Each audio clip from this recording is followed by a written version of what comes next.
परिचय। तुम क्या कर रहे हो अमित? मैं संख्याएं लिख रहा हूँ।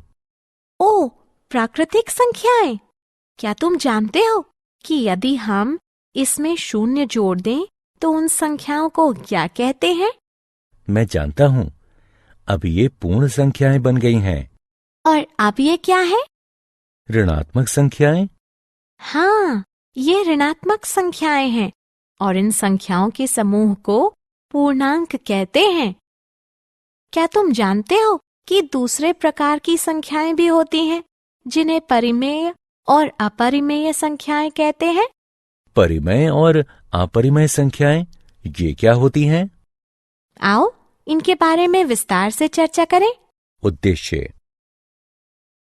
इस पाठ के अंत में आप निम्न करने में सक्षम हो जाएंगे: पूर्णांकों, परिमेय संख्याओं और अपरिमेय संख्याओं को परिभाषित करना, संख्या रेखा पर अपरिमेय संख्याओं को निर्धारित करना, वास्तविक संख्याओं के दशमलव प्रसार को प्राप्त करना, संख्या रेखा पर वास्तविक संख्याओं को प्राप्त करना, वास्तविक संख्याओं का योग, व्यवकलन, गुणन और विभाजन करना और वास्तविक संख्याओं के लिए घातांक के नियम बताना। संख्या रेखा पर संख्याएं। संख्या रेखा पर स्थित 1, 2, 3, 4 इत्यादि संख्याएं प्राकृतिक संख्याएं कहलाती हैं। प्राकृतिक संख्याओं को n चिन्ह से प्रदर्शित करते हैं। यदि हम प्राकृतिक संख्याओं के साथ शून्य शामिल कर दें तो इन संख्याओं को पूर्ण संख्याएं कहते हैं। पूर्ण संख्याओं को W चिन्ह से प्रदर्शित करते हैं। ये सभी संख्याएं सभी ऋणात्मक संख्याओं के साथ सम्मिलित रूप से पूर्णांक कहलाती हैं। पूर्णांकों को Z चिन्ह से प्रदर्शित करते हैं। परिमेय संख्याएं। अब यदि हम संख्या 0 और 1 या 1 और 2 के बीच की संख्याओं को देखें तो हम 1/4, 3/4 इत्यादि संख्याएं देखते हैं। इन संख्याओं का संग्रह परिमेय संख्याएं कहलाता है। परिमेय संख्याओं को चिन्ह Q से प्रदर्शित करते हैं। परिमेय संख्याओं को P/Q के रूप में लिखते हैं, जहां P और Q पूर्णांक हैं और Q शून्य नहीं है। क्या 2 एक परिमेय संख्या है? हाँ, 2 एक परिमेय संख्या है क्योंकि इसे P/Q के रूप में लिख सकते हैं और यहाँ Q 1 है जो कि शून्य के बराबर नहीं है। इस प्रकार 10 घटा 10 घटा 25 इत्यादि भी परिमेय संख्याएं हैं। इसलिए हम कह सकते हैं कि परिमेय संख्याओं में प्राकृतिक संख्याएं, पूर्ण संख्याएं और पूर्णांक सम्मिलित हैं। उदाहरण। आइए जानें कि 2 दी हुई संख्याओं के बीच परिमेय संख्याएं किस प्रकार ज्ञात करते हैं। दी गई संख्याएं 1 और 2 हैं। मान लीजिए कि 1 R है और 2 S है। R और S के बीच परिमेय संख्याएं ज्ञात करने के लिए हमें इनका योग करना होगा और योगफल को 2 से विभाजित करना होगा। परिणाम स्वरूप हमें 1-2/2 यानी 3/2 प्राप्त होगा। अतः 1 और 2 के बीच की परिमेय संख्या 3/2 होगी। इसी प्रकार 1 और 3/2 के बीच की परिमेय संख्या 5/4 होगी। अपरिमेय संख्याएं। आप ये जरूर सोच रहे होंगे कि क्या ऐसी भी संख्याएं होती हैं जो P/Q के रूप में नहीं होती। हाँ, ऐसी भी संख्याएं हैं जो P/Q के रूप में नहीं लिखी जा सकती। उन संख्याओं को अपरिमेय संख्याएं कहते हैं। उदाहरण स्वरूप वर्गमूल 2, वर्गमूल 3, वर्गमूल 7, 0.10, 110, 1110, 1110, पाई इत्यादि। यदि हम सभी परिमेय संख्याओं और अपरिमेय संख्याओं को एक झोले में एकत्रित करें तो संख्या रेखा पर कोई संख्या नहीं बचेगी और इस संग्रह को हम वास्तविक संख्याएं कहते हैं। अतः एक वास्तविक संख्या या तो परिमेय होती है या अपरिमेय।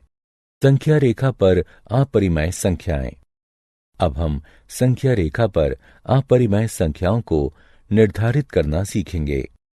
आओ देखें कि वर्गमूल 2 संख्या रेखा पर कहाँ स्थित है।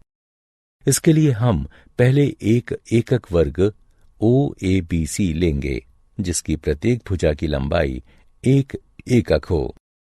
पाइथागोरस प्रमेय का प्रयोग करके OB वर्ग बराबर होगा 1 वर्ग धन 1 वर्ग के, या OB 1 वर्ग जमा 1 वर्ग के वर्गमूल के बराबर होगा जो कि 2 के वर्गमूल के बराबर होगा। संख्या रेखा पर वर्गमूल 2 को निरूपित करने के लिए हम इस बात का ध्यान रखते हुए कि शीर्ष शून्य के साथ संपाती बना रहे वर्ग को संख्या रेखा पर स्थानांतरित करेंगे। अब प्रकार के प्रयोग से O को केंद्र और OB को त्रिज्या मानकर संख्या रेखा पर एक चाप खींचिए। इस बिंदु को P नाम दीजिए। यह बिंदु P संख्या रेखा पर वर्गमूल 2 के संगत है। संख्या रेखा पर अपरिमेय संख्याएं भाग 2। इसी प्रकार संख्या रेखा पर 3 का वर्गमूल निर्धारित करने के लिए हम OB के लंबवत एकक लंबाई के BD का निर्माण करेंगे। फिर पाइथागोरस प्रमेय के अनुसार OD बराबर 2 वर्ग के वर्गमूल जमा 1 वर्ग के वर्गमूल के बराबर है जो कि 3 के वर्गमूल के बराबर है। अब केंद्र O और त्रिज्या OD के साथ प्रकार के प्रयोग से हम संख्या रेखा को बिंदु Q पर काटता हुआ एक चाप खींचेंगे। बिंदु Q संख्या रेखा पर 3 के वर्गमूल के संगत है। वास्तविक संख्याओं का दशमलव प्रसार। हम वास्तविक संख्याओं के बारे में सीख चुके हैं। अब हम वास्तविक संख्याओं के दशमलव प्रसार के बारे में सीखेंगे।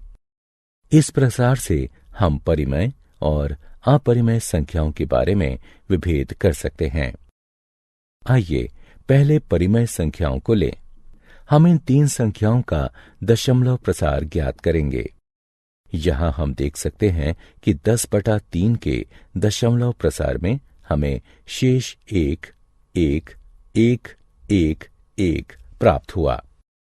इसी प्रकार 7/8 का दशमलव प्रसार से शेष 6, 4, 0 प्राप्त हुआ और 1/7 का शेष 3, 2, 6, 4, 5, 1 है। वास्तविक संख्याओं का दशमलव प्रसार। द्वितीय, इन सभी उदाहरणों में आपने कुछ ध्यान दिया?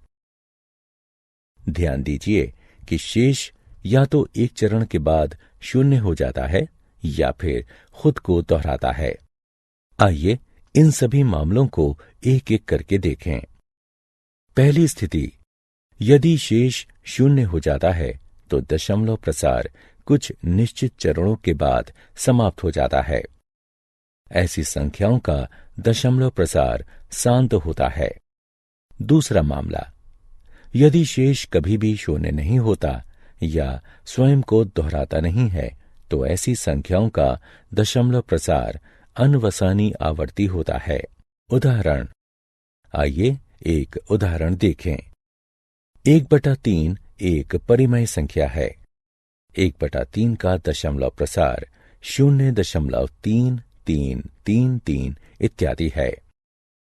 जैसा कि हम देख सकते हैं कि 3 की यहां पुनरावृत्ति हो रही है। इसे हम 0.3 बार के रूप में लिखते हैं। आइए एक और उदाहरण लें। 1/7 का दशमलव प्रसार 0.142857 142857 है। यहां 142857 आवर्ती है, अतः हम इसे 0.14 2, 8, 5, 7 बार के रूप में लिख सकते हैं। अतः यदि एक संख्या परिमेय है तो इसका दशमलव प्रसार या तो शांत होगा या अनवसानी आवर्ती होगा। दूसरे शब्दों में, यदि किसी संख्या को दशमलव प्रसार शांत या अनवसानी आवर्ती है तो वो एक परिमेय संख्या होगी। और हम उन संख्याओं को क्या कहेंगे जिनका दशमलव प्रसार अनवसानी अनावर्ती हो? वे संख्याएं अपरिमेय संख्याएं हैं। उदाहरण स्वरूप वर्गमूल 2, पाई इत्यादि। संख्या रेखा पर वास्तविक संख्याओं का निरूपण। हम जानते हैं कि प्रत्येक वास्तविक संख्या का एक दशमलव प्रसार होता है। वह दशमलव प्रसार संख्या रेखा पर इसे निरूपित करने में हमारी सहायता करता है। आइए 2.665 को संख्या रेखा पर निरूपित करें। हम जानते हैं कि ये 2 और 3 के बीच कहीं होगा। इसे 10 भागों में विभाजित करने की कल्पना कीजिए।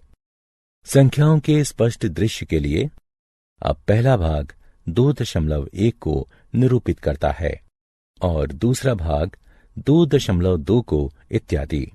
यहाँ 2.6 और 2.7 के बीच स्थित होगा। अब 2.6 और 2.7 के बीच के भाग पर ध्यान केंद्रित कीजिए। इसे भी फिर से 10 भागों में विभाजित कीजिए। पहला भाग 2.61 को निरूपित करता है और दूसरा भाग 2.62 को इत्यादि। पुनः 2.665, 2.66 और 2.67 के बीच स्थित होगा।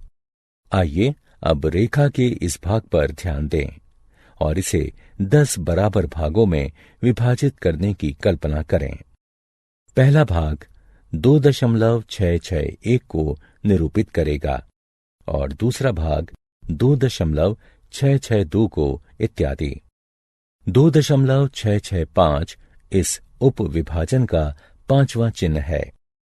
कल्पना की सहायता से संख्या रेखा पर संख्याओं के निरूपण को देखने के इस प्रक्रम को उत्तरोत्तर आवर्धन प्रक्रम कहा जाता है। वास्तविक संख्याओं पर संक्रियाएं।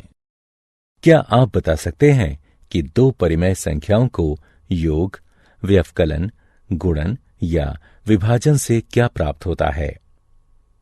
हमें एक परिमेय संख्या प्राप्त होती है, लेकिन यदि हम अपरिमेय संख्याओं का योग, व्यवकलन, गुणन या विभाजन करते हैं तो हमें सदैव एक अपरिमेय संख्या ही प्राप्त होगी।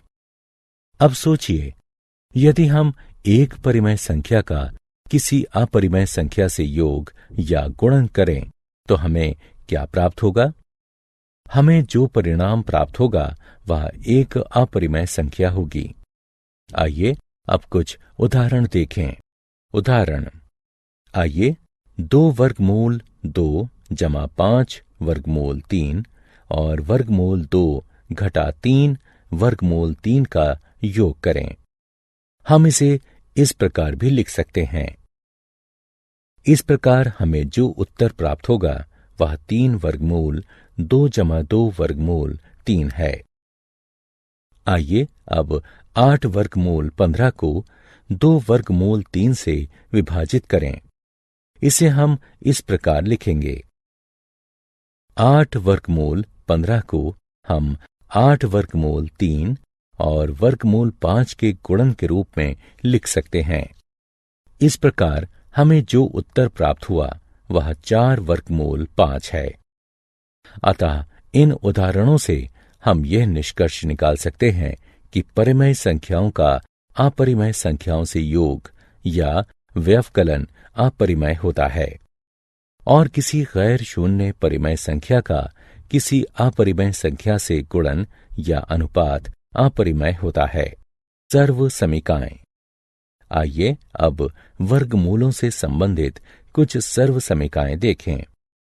मान लीजिए कि a और b 2 धनात्मक वास्तविक संख्याएं हैं, तब a b का वर्गमूल a गुणा वर्गमूल b के बराबर होगा। वर्गमूल a बटा b वर्गमूल a बटा वर्गमूल b के बराबर होगा। वर्गमूल a धन वर्गमूल b का वर्गमूल a ऋण वर्गमूल b से गुणन करने पर परिणाम a ऋण b प्राप्त होगा।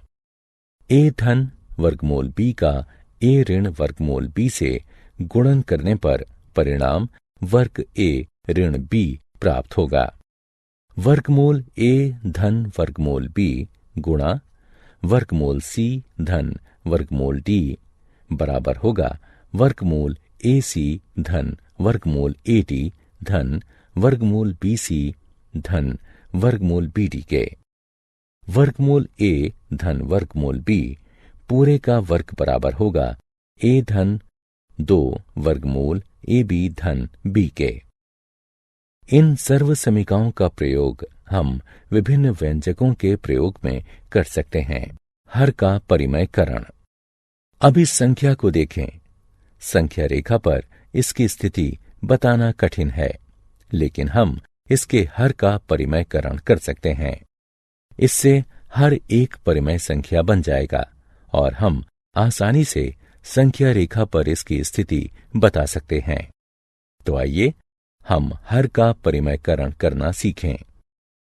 क्योंकि यहां 2 का वर्गमूल अपरिमेय है, इसलिए यदि हम इसका स्वयं से गुणन कर दें तो यह परिमेय हो जाएगा।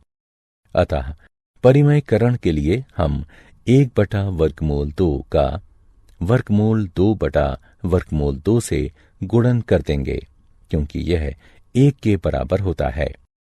इसलिए 1 बटा वर्गमूल 2 बराबर होता है वर्गमूल 2 बटा 2 के। अब 1 बटा वर्गमूल 2 को संख्या रेखा पर निरूपित करना आसान है।